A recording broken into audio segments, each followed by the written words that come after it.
So, welcome to the next edition of the Punk CX podcast. With me today, I have Andrew Bialecki, who is the CEO of, I've got to get this right, Klaviyo. And I'm looking forward to this conversation for a wee while. And just want to say, Andrew, welcome to the podcast. How are you doing? Yeah, thanks for having me, Adrian. And yeah, nailed it. Klaviyo. First Fantastic. Try. So, for the benefit of our listeners and also some of the people that might actually be reading the highlights, can you give us a bit of a thumbnail sketch on Andrew and the work that you do? Yeah, sure. So by trade, I was a physicist, an astronomer in undergrad that became a entrepreneur and a programmer. And then, I've always had this obsession with how do we allow people to scale themselves? We talk about allowing people to be themselves at internet scale. And so we founded Klaviyo, in 2012, so 14 years ago. And, what we help over 200,000 businesses, brands, organizations do is we are their CRM, the CRM for consumer businesses. So we say a B2C CRM. And, I think for the first 12 years of Klaviyo's existence, we thought a lot about like, how do we give people the technology so they can aggregate everything they know about their users, their customers. We work with a bunch of educational institutions, their students, right?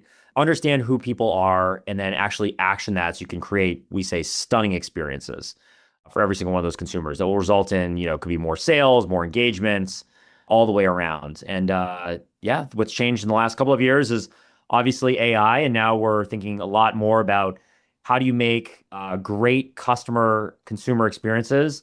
How do you make those autonomous? So I think we'll talk a little bit about that. And to give you a sense of the scale, over 500 billion interactions. You can think of different, Klaviyo does, we do three different things. We do messaging and marketing. We help with digital experiences. So for your website and mobile apps, and then actually customer service. So we delivered over 500 billion experiences last year for brands. Everyone from folks starting out nights and weekends, like we were way back in the day, to big iconic brands like Mattel, Glossier, Liquid Death, Loop earplugs in the UK, Simba Sleep, Paul Smith. So lots going on. Nice. Excellent. Now, you mentioned one of the first things I wanted to talk to you about is about the customer experiences becoming autonomous. Because there's a few things I wanted to talk to you about, because as is normal, when in the setup of these interviews, we end up having a bit of a chat prior to recording anything, and then there's a bunch of things that kind of come out, and I go like, that's worth exploring or rummaging around, and so I've got a list of them, if that's okay. And the first on the list is, to your point earlier, is this idea that customer experience is becoming autonomous. And so, two questions. One, can you please explain to me what you mean by that? And secondly, where's all the humans in all of that? And does that mean we're going to get to a humanless experience? Yeah. So first, let's talk about what that word autonomy means. So look, I'm old enough that I remember the first time my dad took me to a bank to deposit a $5 note, right? To put it in a savings account and start to have it earn some interest. And I had to give it to a person, an actual bank teller. And that was the interaction, right? So if you wanted to deposit money in a bank, that's the way you did it. And I think a lot of us, if you grew up in the 80s and the 90s, you remember this day when a lot of, even consumer experiences were very, very much intermediated by, you had to go talk to a person for something to happen, call them on the phone, et cetera. We built Klaviyo because we felt like increasingly, obviously like the last couple of decades, that trend has been changing. More and more of those experiences were not going to be delivered by people, but they'd be delivered by software. And I think the quality of those experiences, first it became just about automation, but I think actually now we can use technology, machine learning, artificial intelligence to make those experiences even better. So you can imagine that same bank now might be able to recommend to me, hey, did you realize you actually have a lot of money in your, say, your checking account? You should put it in a savings account that's higher yield or something like that, right? Right. And that's something that software can deliver, and it can tailor it to me, right?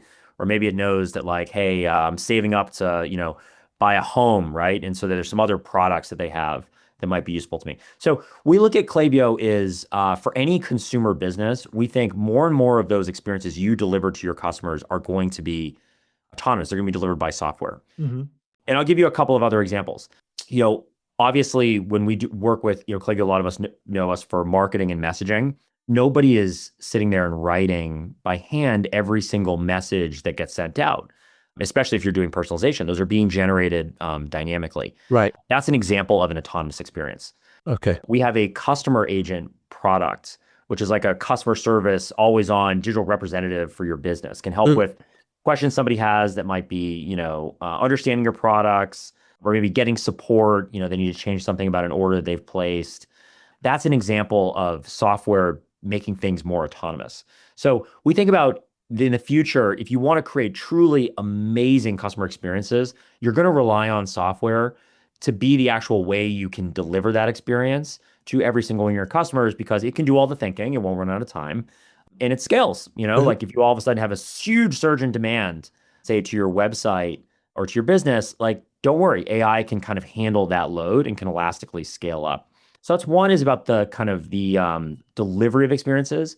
The other thing that's really interesting is we think even the like deciding what experiences to deliver is not going to be entirely done by AI, but more of the work will be done using AI as a thought partner. So even the design and decision making will become autonomous.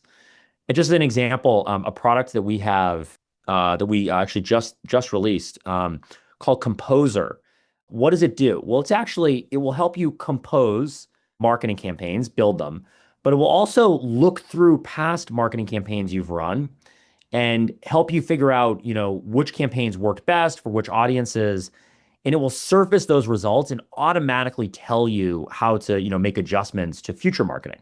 So that kind of reasoning, that kind of data research is allowing more businesses to basically get better at the craft of, doing marketing.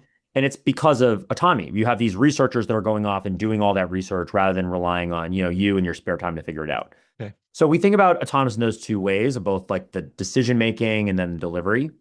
And then, for humans, yeah, we're not well, I do think we have to, as a society, get used to the fact that AI will become very good at a lot of the tasks and jobs that we historically, as people do. I'll tell you, like, AI is only as good as the data that it can train up on. It hasn't 100%. really proven itself to be good at novel learning. So one of the things that I'll give you two examples, something that AI is very good at and something that AI is not so great at. When we talk to businesses and brands, I often get the question of like, hey, can you tell me what other brands are doing like us that we might want to borrow from or be inspired by? That's a job that's perfect for AI. AI will do a great job of understanding that. On the flip side, if you can imagine, if you are a brand and you say hire a creative agency because you're going to do a splashy new campaign with new concepts that maybe nobody's seen, right? Maybe it's a little edgy or it's just different. AI is going to have a hard time doing that because it's only pattern matching on things it's seen. And so we very much believe that humans are, if anything, it's going to give us more time to be creative, throw some of our more out there ideas there, or maybe what we want, what direction we want to send our business in, like what products we want to offer to customers. That will still be, I think, like a uniquely human thing. Yeah, no, I think that's interesting because actually so I do this annual prediction kind of piece every year, and it's a curated piece. And I get all sorts of different predictions that are sent to me, and I try and curate them down into a bunch of different kind of like themes. And one of the themes related to that came out was the idea that, as you say, like brand building or different types of campaigns will be a thing that will help people kind of cut through the noise, because there's a lot of noise. I mean, this technology can scale campaigns, right? But it's the same old sometimes, because it's derivative of kind of what's been kind of happened before. But anything that's purely novel, which is driven by creativity, or I've seen this over here, I wonder if this is going to work kind of here. And you have to go and test that sort of idea. That's kind of where kind of like human beings can almost we have a different kind of computer in our heads that kind of like can pattern and try and find likenesses or ideas that may not necessarily be obvious to a machine learning kind of model. So that's kind of it. That's interesting. Then I think interesting on the thing around using it to try and build kind of marketing campaigns. And I think you mentioned you probably described that as being like vibe marketing, which is similar to vibe coding. And I want to come back to that kind of later, because I think that's a really interesting kind of like thing, because you're thinking going, oh, there's some risks in inverted commas in that. So I want to come back to that. But the next thing I want to ask you about was you said that every brand is becoming a service company and that they will move beyond transactional answers to contextual guidance, shifting service from a cost center to a growth driver. Now, so there's two things. One is that contextual intelligence is looming large in terms of this is the thing that's starting to make the difference. But I'm also interested in that sort of shift from this cost center to a growth driver, because I'm interested in also where the market is currently at. I mean, because so for context, 3 years ago, Accenture published this piece of global research called End to Endless Customer Service. And they found that 1 in 5 service centers now view their service, their function, their support function, their contact center as a value center, but only 1 in 5. But they were generating a 3.5x times return kind of thing for a minimal extra investment on that. And now there's been so much change over the last kind of 3 years. I wanted to ask you, once, tell me more about what you kind of meant about this shift, but also where you think the market is currently at, and how's that sort of proportion moved in the last kind of few years from like 1 in 5 to 1 in whatever. Yeah. Okay. So I have 2 thoughts on, like, we not only think of as, we think about the customer experience and customer service as part of that. The first is, we have a value at Klaviyo, is that, about being customer first. And what that means for us is you have to start with, sort of the person you're solving for and work backwards. Yeah. I think for any consumer brands, I think we all recognize, and we're all, since we're all consumers out there in the world and we use a lot of businesses and products and services, look, this idea that, it could to a consumer that, oh, well, when you're marketing to me, that's one thing. When I'm asking for customer support, that's another thing. When I go to your website or open the mobile app, that's a third thing. That's not the way any consumer thinks, right? They look at that as like, these are all one experience, right? At Klaviyo, we think about these as the 3 different surfaces that matter, that make up, the experiences that a CRM needs to deliver. And, as a consumer, if I start a conversation, if I get a message, right, say, a WhatsApp or an email, from a brand, I then click through to the website and I see something. I then pop open the little chat agent and have a conversation. I want it to understand everything about me stitched through all 3 of those experiences. Right. And I'll give you so one is, I think you're going to see this merger of these 3 things together. And because of that, relates to that is consumers, they sort of, depending on the medium, right? When I'm in email versus having a web chat versus browsing a site or scrolling through a mobile app, I'm kind of always in a little bit in buying mode, a little bit in like learn mode, and maybe a little bit in like, I need, potentially some service or some support. These are all, and they're sort of artificial constructs that they're different. I'm always a little bit doing it to develop. I'll give you a real example. So, it's obviously we're no longer in the winter, but every winter, we're based in Boston, so the northeastern part of the U.S. Every year with our kids, we build a little outdoor ice skating rink. Okay. All right. And we go to the local home improvement store, and we have enough of a setup now, a bunch of like, plywood boards that we kind of set up. But every year I go with the kids and I say like, hey, we're going to make some improvements, right? Now we've been going to the same, home improvement hardware store to do this. So that store knows what we're up to, right? And, we're subscribers, we're on their mailing list, right? And we know some of the folks that actually work in the store. And I think the future of that business's experience is when I walk in there with the kids and say, okay, we have an hour, right? And we're going to pick some improvements we're going to make this year. Maybe we're going to hang some, kind of Christmassy lights, right, around our rink, or maybe this year we're gonna paint a big center line or a logo underneath the ice that the kids can see while they're skating around. So when I walk into that store, I actually have 2 things. One is sometimes I'm looking for ideas, just as a consumer. I've got some ideas, maybe the kids have some ideas, but I don't know. They've seen a lot of stuff. We're grow up in a place that's kind of snowy and cold in the winter. Like, I'm sure they've seen some other families come in with some other brilliant ideas that maybe we could be inspired by. So what is that? Is that customer service, right? Is that marketing? It's a bit of both. And in that situation, I think you're exactly right that these kinds of contact centers, whether it's in the physical place, right, or being delivered, over a phone call, right, because I might be walking around the store, having a voice chat with an agent. It's an opportunity for that store to, one, help me find the things I want, right? I'm often, usually when I go to the hardware store, usually I bought some light bulbs that are the wrong size. I need to return them. So that looks more like our traditional customer service, right? Yeah. But it's an opportunity for me to deepen my relationship with that business. And I'll tell you, like this past year, I went in in this case, it was, one of the store clerks had some great ideas, for how we could, like a little more, like a little picnic bench kind of right next to right next to our rink so that it was easier for the kids to put on their skates and take them off. Right. And that resulted literally in hundreds of dollars of incremental sales to that business because I walked in there and had an idea. So I think you're spot on with this, hey, this is kind of the future, like these things are merging. I think the biggest thing that's holding most customer service organizations from doing this is it's just hard to measure that incrementality. And one of the things that I think, in the era of digital data that's getting easier to do is you can start to see some of that lift. So one of the cool things that we do at Klaviyo is when you have a chat, whether it's voice or it's, a web chat or it's over email with, with our customer agent, our customer service, AI agent, we'll actually look to see what happens to that customer, in the next hour, in the next day, in the next, couple of months. Mm-hmm. And then we can show you how different customer experiences actually correlate downstream with customer behavior. Right. And that's been really helpful because I think if you talk to a lot of folks that run contact centers, they have an instinct that, if they spend more time with customers, there would be lift there, but it's just hard to measure. Yeah.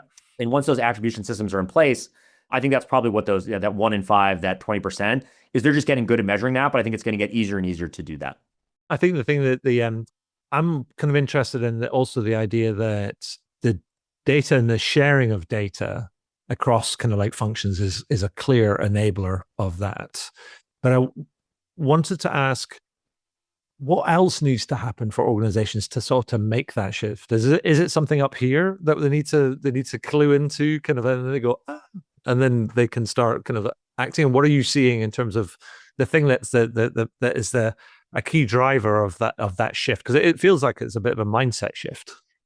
Yeah, it is. Well, I said that there's two things. One is a little bit of a mindset, psychological shift, and the other is a more like tactical, kind of like the software we use. Okay. Shift. So on the psychological side, I think you're spot on. Now I go back to this thinking from the consumer, right, or the customer, first, and then working from there. I think a lot of organizations have traditionally set up systems. This like predates almost the internet, right? Yeah. Systems that were there to handle different customer needs. Okay, well, marketing does one thing and we market one way. And this is, old school back when we're, maybe running adverts, in a newspaper or a magazine, or we're sending mailers out. And it's like, okay, that's very different. It's like, okay, well, if somebody then has a question, they need customer service. Well, that's okay. They'll call our phone number, right? Or they'll come into our actual store. Mm-hmm. And so each of these were very divorced, and you thought them as like physically different people doing the work. That's, I think, is changing in a big way. Mm-hmm. The fact that a lot of experiences are digital now means that, well, those data sets would actually be hard. In the past, like, well, actually, who got the newspaper, who saw that advertisement versus who actually walked in the store. I mean, these are all things we just couldn't track. But now that more things are happening digitally, hey, who received this message? And it happened, over, WhatsApp, text message, or email. Hey, who visited my website or opened my mobile app? Well, I can see that. That's digital data. Hey, even calling in now, a lot of that is done, voice over IP. It's digital. Mm-hmm. We understand that, right? Or who's chatting with me, right? If you have this, you need this, this idea that's like, hey, that consumer data, it's one consumer. These things we should sort of rethink the way we organize, even as people, about around these experiences. I think that's the psychological shift. And then the true kind of software infrastructure shift is, okay, do you have software that can talk to each other? Because you're spot on. Like one of the things that we've already seen it's really fun is take go back to this home improvement store. I might be sending, a mailer out to, a message out to, all of my customers. And maybe I'm personalizing that, realizing, hey, Andrew, he's into winter sports, right? Also, I know he's got kids, so maybe he's looking for projects to do with them. And they can see, for instance, like, well, which products am I clicking on? And maybe what am I browsing on their website? So that's information about me. It's not super high intent, but it's some information. And then when I actually, want to have a conversation with that customer agent can reference back to that data. Mm-hmm. Hey, I see you were kind of interested in some, do-it-yourself projects with your kids. Like, would you like some more ideas? Or, hey, here's some of the kits you were looking for, right? Or if I reference that and say, hey, I just saw your, we get this a lot. Like, we as consumers, we'd like to use shorthand, right? Hey, I got, this message and I saw some cool projects for my kids. Can you tell me where I can go pick those up? I mean, it can intuit which ones you were talking about. Sure. And then what's awesome with our customer agent is we've seen some really cool things. Like I'll give you an example that's, not a home store, but like in retail where people are like, our customer agent is kind of picking up on people's preferences, for instance, maybe size or style if you're doing clothing. And a lot of consumers are like, they want you to know that, but they don't have to repeat themselves. We now have our customer agent will like learn those things of like, hey, Andrew, oh, he's a size medium, right? Or here's his pant length. Or hey, he likes to wear long sleeve sweaters. He doesn't really like t-shirts. Right. They'll pick up on that and they'll store that in, memory for against that particular consumer. And then now in the future, when you're doing marketing or that next chat experience, or that next, customer service conversation, they can reference back to that. So we call this like, it's a little bit like, when you're meeting somebody like, a friend or an acquaintance for the first time, if you pay attention and you learn some things about them, like, oh man, they told me, maybe what cuisine they like. So next time we go out, and grab lunch, we know where to go. Mm-hmm. That feels personal. It feels like somebody's listening, like you're being heard. Yeah. And now I think every business has the opportunity to do that. And they can do that, literally at the scale of thousands or millions of customers concurrently. So that's one of the really cool things. I think if you get the infrastructure, right, or these softwares talking to each other. And at Klaviyo, our belief is that, yep, marketing, your digital experiences, and your customer service, you want all of those softwares talking to, we say the central brain of the business, which for us is this database, the Klaviyo data platform that kind of comes included with all of our software. Right. I mean, and that elevates the idea of kind of personalization by adding that kind of context across kind of time. That it sort of elevates the idea of personalization beyond just a marketing campaign with like an include your name sort of like thing with some relevant offers to something which is a bit more, as you say, it's not sporadic or episodic or campaign based. It's actually, it remembers sort of like stuff, and it feels, as you say, a bit more human, even though it's powered by technology, and a bit more meaningful, which is kind of great. But then you also mentioned the fated word agent, and I know that things are moving kind of really fast, and many brands are relying on agents as their front end. But then there's this specter that's rising that many more customers will start to use kind of agents. And you said the future is agent to agent. And I was a bit like, yeah, okay, I've heard that before. And I was like, we'll see kind of thing.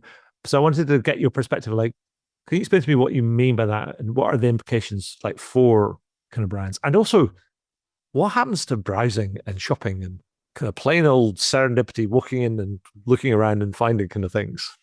Yeah, it was a great question. So first I'll give you an example from my, personal life. So, okay. So, it's, we're finally through winter, so that's nice. So I was actually, I was setting up my open class, these personal assistants, right? Because we like to play with a lot of the newest tech.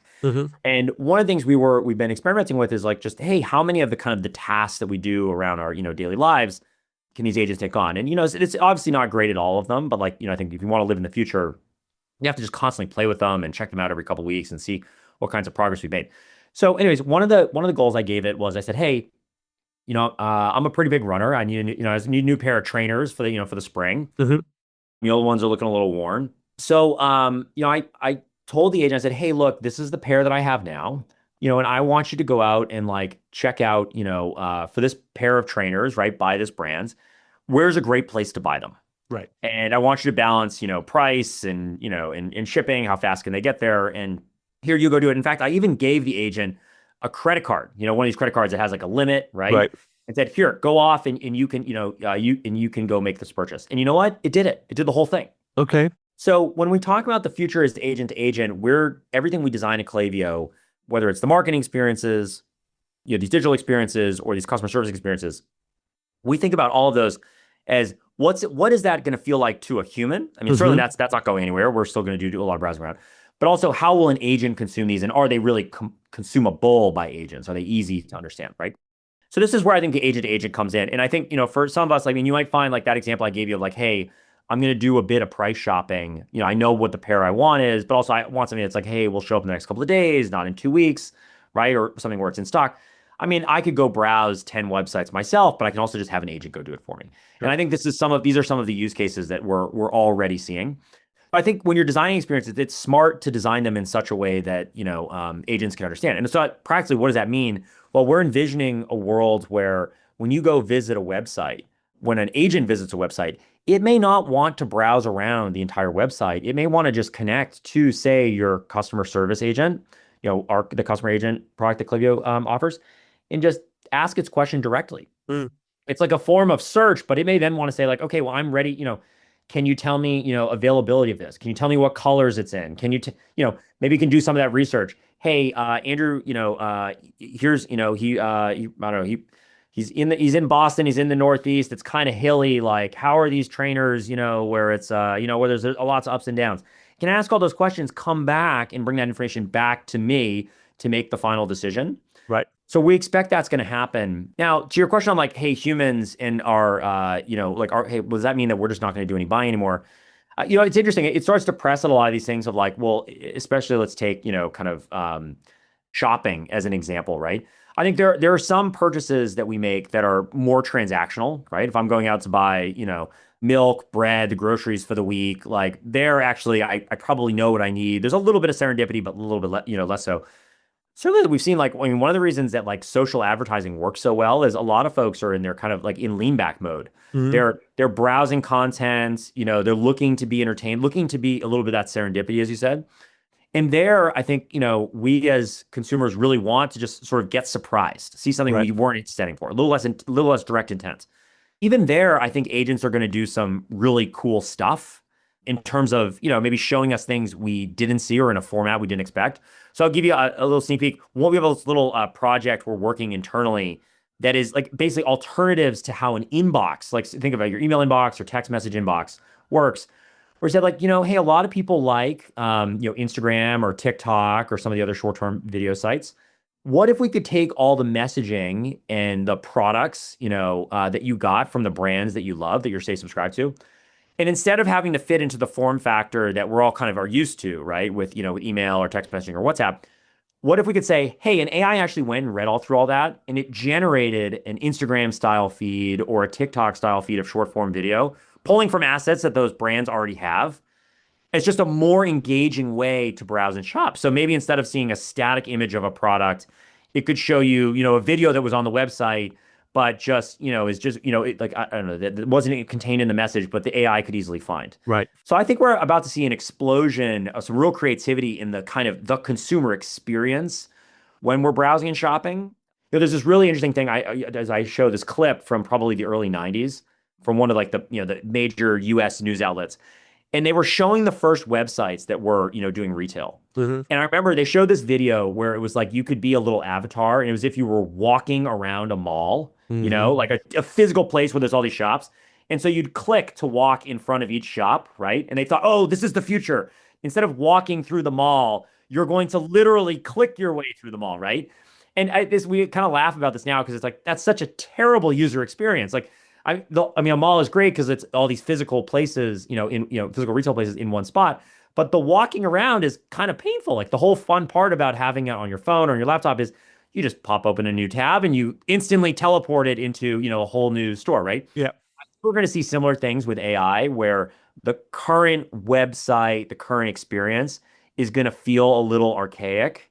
And we're going to be able to use AI though to repackage that into experiences that are really great for when we're, we have less intent and we're looking to be either entertained or maybe, we're looking for a little bit of that serendipity, as you said.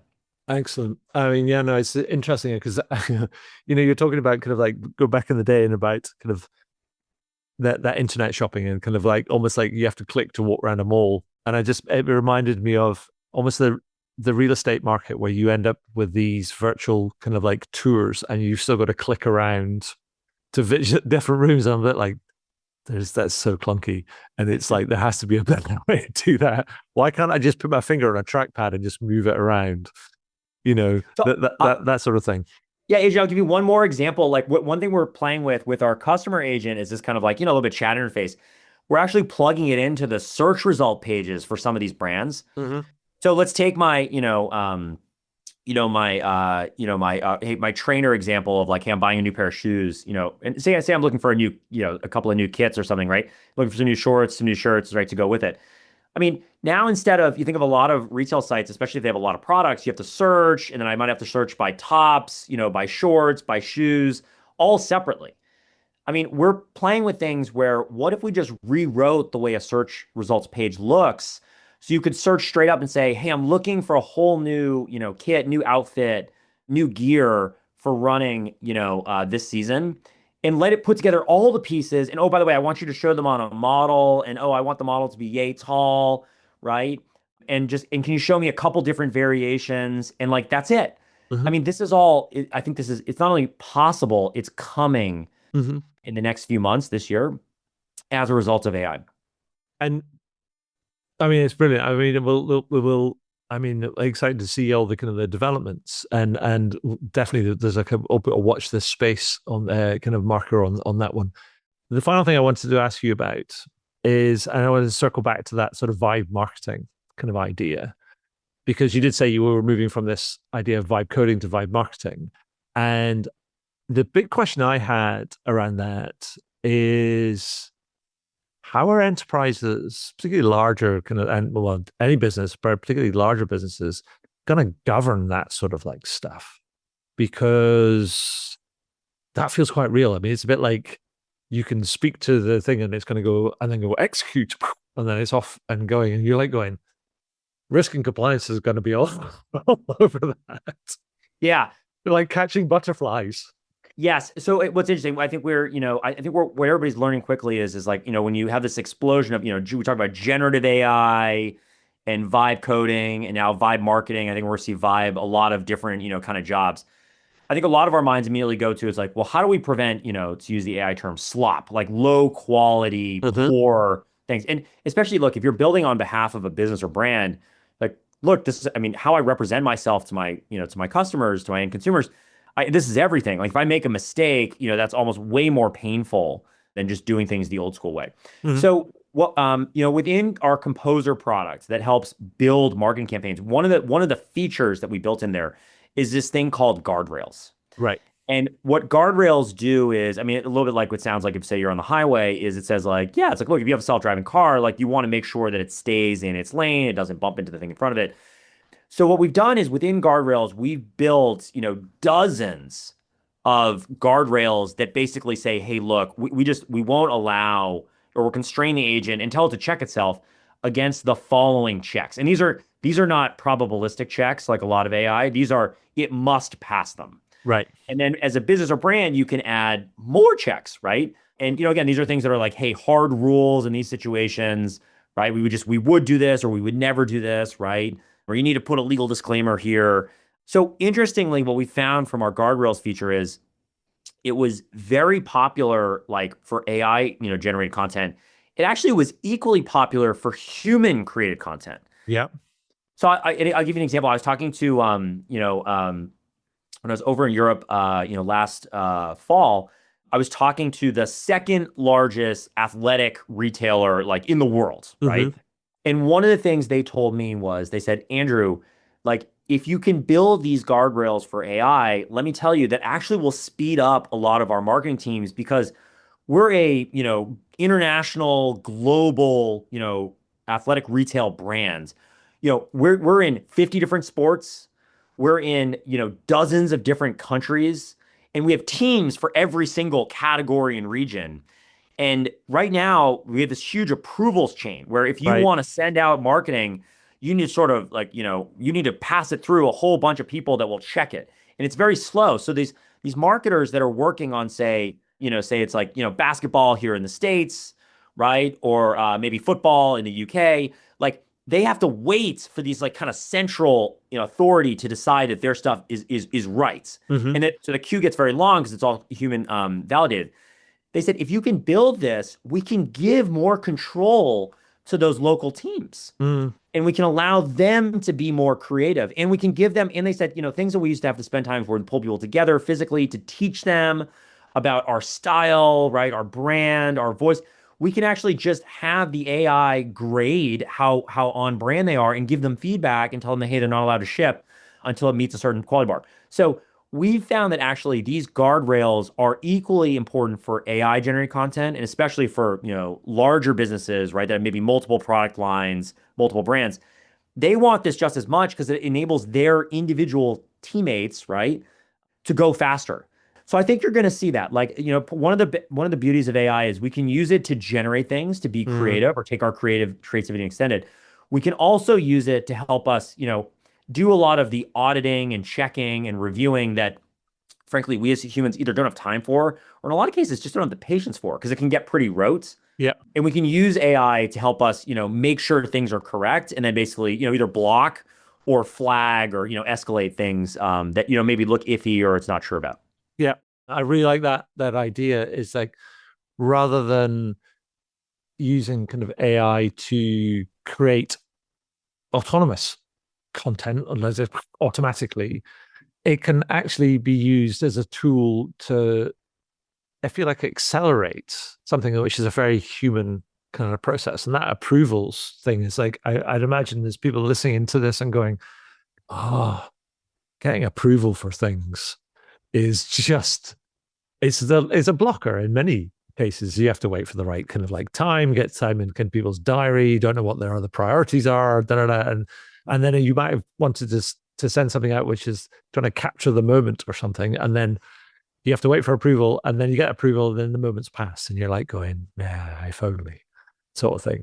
And so I'd imagine there's people listen to this going, ooh, that might be quite interesting. So that's kind of an interesting kind of feature. So it's not just about the software doing the software sort of things, but it's actually also how can it kind of help the very human side of kind of like organizational kind of life as well, which is great. That's really interesting. Couple of final questions before we can do some quick fire ones, Andrew. Give me an example of a brand or something that you're working with. Well, obviously the ones that you think are killing it, right? Or they're leading the way. And just to help us understand a bit more about kind of like what they've done, what sort of challenges they've faced, and what sort of returns they're generating. Because all this stuff, it sounds great, but then sometimes kind of like, you've always kind of, it's good to help people rather than just inspire people, but also help people understand what they can be aspiring to. Yeah, so a couple of examples. I mean, we talked about vibe marketing, and we want people to feel with AI that they have more safety in, being able to be more aggressive with the ideas that they try, and know that, AI, that, software has got their back. Mm-hmm. So with that, like, my big push for folks is like, if you have an idea, what we hate at Klaviyo is if those ideas kind of die, maybe, I don't know, in your head, right? They die in a spreadsheet, and instead, you should try to go for them. So let me give you a couple examples of businesses we think are really pushing it in some of the results we're seeing. Okay. So one is a health and skincare brand, Allison's. So they were one of the early adopters of actually the first generation of our composer agents, Mm-hmm. our first generation marketing agent. And with skincare, there's a lot of, people have skincare routines, and people want to understand like, hey, well, how, like, not only which products are right for me, but how should I be using these? Mm-hmm. So content marketing matters a lot. So for them, they had experimented with content marketing, but it was hard to find the right person to write it, to generate it. And so with our first generation, composer, they would use that to generate, hey, let's go summarize skincare routines that they had curated and tell the story, give people practical how-to tips, right? And then actually personalize those to people based on, different skin conditions or different skin types. And they built these campaigns, and then they assign them to different customer segments based on, different skin types, right? And maybe how new somebody was to the brand, right? And the kinds of content they were Mm-hmm. interested in. And they sent those out to their subscribers. And this was, in this case, augmenting, kind of replacing what they had been doing with, where they'd have somebody on their marketing team would try to write up, hey, here's some tips, right? Once a month, right? Mm-hmm. Instead, they were using AI to generate this content. Those content campaigns generated 50% better open rates. So Wow. and not only was the open rates better, it generated on a per recipient basis 40% more sales. Right. So what's amazing about this is, I mean, we have to pause, like 40, 50%. These are like, I've talked with customers that have iterated on, content and segmentation to try to grind out 10%, 5-10% changes. I mean, these are like step function changes in engagement. And why? Because I mean they know they like well they didn't have the budget to hire a full-time, content team. They had limited time. They knew what they wanted to do, but it was an idea, and now they were able to use AI to actually execute on that. And this is one of the patterns I love is Allison's is, hey, it's not just about the quality of their products. They've got great products, but also we can be value add to our customers in terms of their everyday life. Show them how to use their products to get, um, you know, um, to like maximize their efficiency. It's actually a pattern we see quite a bit. Like there's a brand, swimwear brand called Kulani Skinis that has taken our customer agent, so customer service, and is able to say like, hey, not only can we help you with the size and fit of a swimsuit, right? So if you can't try it on the store, we can kind of tell you like, what the sizing is similar to. But also they're doing some things there with their customer agent where they're helping people like if somebody has questions about planning out a vacation and maybe they're Right. trying to decide, hey, I'm going away for a week and a half. Should I bring one swimsuit or two? Like, what they're actually helping them also pack their luggage, right? Right. So there's some really great things I think where brands in the future, they're not just going to be about their products, their services. It's also going to be about their expertise. And so you're able to, offer that up. Last one I'll give you is, LifeStraw. That's a filtration company that we work with, right? So it helps with, cleaner water. Hmm. Well, their products are actually used in two places. They're used sometimes in the home, right? So a Hmm. lot of us, you have a home water filter, things like that. But they're also used when you're out. Like hikers will use these when they say, hey, they're out, they're camping, and they're not near, like, say, a clean water source, and they need a way to like get clean water, from the lands. Well, because they have these customers that are very different. One of the things they wanted to experiment with was should they segment out the content in like, their product launches to these tailored to these two different audiences. It's an example of the kind of thing that like people would try out. But they had an idea around, but it was like very hard to test. So they just ran that experiment of, hey, if we have different kinds of content, how much better does that perform? And again, like similar to Allison's, they saw much better results. And then that same persona, we talked about marketing and customer service and how it's all the same. They've now embedded that into their customer agent so that it can answer questions both from like people that are very technical camping, hiking, as well as folks just for everyday home usage. And they've just it's because it's water filtration, it's a little more technical. They've actually been able to get increased sales because people like to ask a lot of questions before they buy. And they haven't had to do that with scaling out their customer support team. They can just use AI to answer a lot of those questions, and even if it was some detailed home setup, right? You can ask a question about like, hey, here's specifically how in my flat, in my home, I use this. Like, is this a good fit? Right. And those are things that might not be in a product detail page, but an Right. AI can sort of do that, reasoning for you. Awesome. That's really interesting. And there's some great results in there as well. So, Mhm. Andrew, that's it for my main questions. But before I ask you some of these quickfire questions, anything that you'd like to add or highlight that I've missed out? I don't think so. I mean, like, look, I think that I would push everybody to, think consumer first. And, look at Klaviyo. We think there's so much human creativity that's been untapped. When we think about, how do businesses, brands deliver stunning customer experiences, the trick is that we want people to feel like if you can dream up an experience, if you have an idea, you can make it possible.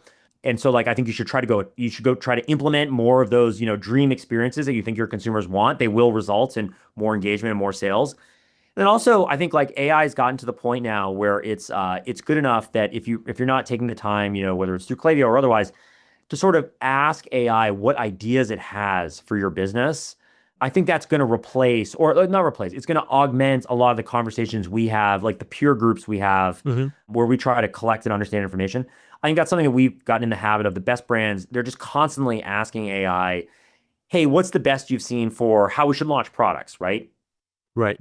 What have you the best you've seen for how to deliver great customer service, or hey, when we should when we should do discounting or incentives, or we should offer a refund. All of these things, I think you can use AI to help you get a better sense of maybe best practices where you're a little unsure. Awesome. So, on to my quick fire questions. And so I've got three of them. And the first one is a best advice question. And I asked people to help with that. I've been asking people to complete this sentence. And the sentence is, if you want to improve your customer experience, Andrew says, do this. Dot, dot, dot. Complete that sentence. Excellent. All right. Well, if you want to improve your customer experience, you need to make sure that you find software that has access to your data And I would say I would also make sure that that software either has, now AI agents built into it. So obviously some of the things we're trying to do, or at least that software can be connected to, ChatGPT, Claude, something that can be your reasoning partner.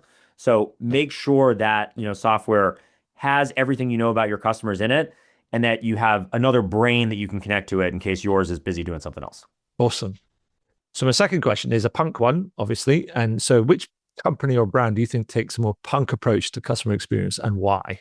Awesome. So I mentioned, in the UK, Loop earplugs, one of my favorite customers, great, amazing products, with their earplugs, and very creative. Like they look at the world as, hey, the same way that you might have different belts that you wear with different pairs of pants or different sets of sunglasses, the same should be true, for the earplugs that you wear. And they become like almost a lifestyle accessory. So there's different ones I wear to a concert versus, when I go to the beach versus on my way to work. So one of the things that they've done is, it's obviously like you have to help people sort of build out their, closet, so to speak, their wardrobe of like what are all the different earplugs and varieties they should have. So they've used a bunch of quizzes and surveys and prompts, and now increasingly the AI, to help people map that out, right? So it's a little bit like, planning your closet, but in this case for, earplugs and earbuds. Uh-huh. And I think it's crazy. It's very creative. And it's a fun thing for that, consumers like to do, because it sort of gives them a chance to, a little bit envision the future. And then they can, they might not realize, they're like, oh, shoot, I actually do want a pair for this concert, this festival I'm going to this summer. Right. Anyways, and because of that, they've had this kind of two-found effect. One, it obviously results in some more sales to them. But two, they're finding that it's just getting their customers more engaged, where, a little bit like we think about, the clothes we wear as like, well, it's always on. I think about the brands that I buy from, and for each occasion, they've now kind of taught their consumers that, hey, actually, you don't need just one pair of earplugs. You can actually have multiple pairs. And they've done it through this very creative, kind of like fun, engaging customer experience. Nice. Then my final question is a request to end on a good news story, because there's not a lot of them around. And so, Andrew, tell me a good news story. Tell me something about something that's the most interesting, positive, or exciting thing that you've seen in, say, the last week. Oh man, well, I'll tell you, like, so this is not as I mentioned, I was a physicist, astronomer, before we got into Klaviyo, and I'm very much, how do we scale humanity, across the solar system, the galaxy? How do we scale ourselves in terms of like, share more of our product services, our insights with the world? So I'm very excited about in the news, there's just a rocket launch, the US, actually international team that's going to, go orbit the moon, and with the plans of like building, putting human beings back on the moon, which we haven't done for over 50 years. Mm-hmm. I think that's fascinating. It's very fun. Like it's a very, it makes the Earth really feel like, hey, we're one society taking on like, the really hard, physics and engineering that it takes to be in outer space.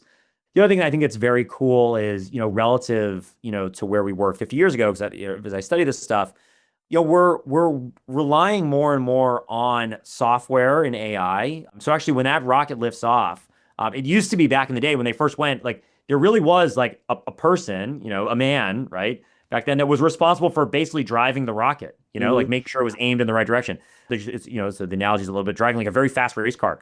I mean, now we can do that, but it's actually not human guided. They obviously did all the studies, and, much like we talked about like self-driving cars, it's actually like, hey, the error rate of humans is just, it's low, but it's not as low as with software. Mm-hmm. And the software can adjust faster. So I think that's very cool that like we've been able to take some of the technology gains that we've, developed over the last couple decades.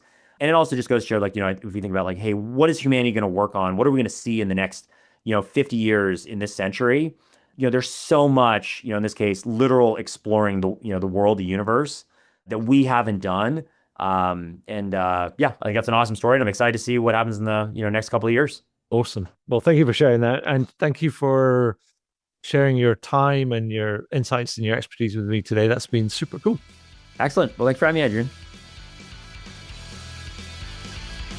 Wow, what a great interview. I hope you enjoyed it. I know I did. Find out more about me and the work that I do at adrianswinsko.com. Do leave a review on your favorite podcast platform, And if you have any comments, feedback, or questions about the podcast, then feel free to send me a message to podcast@adrianswinscoe.com. And do tune in again. Thanks very much.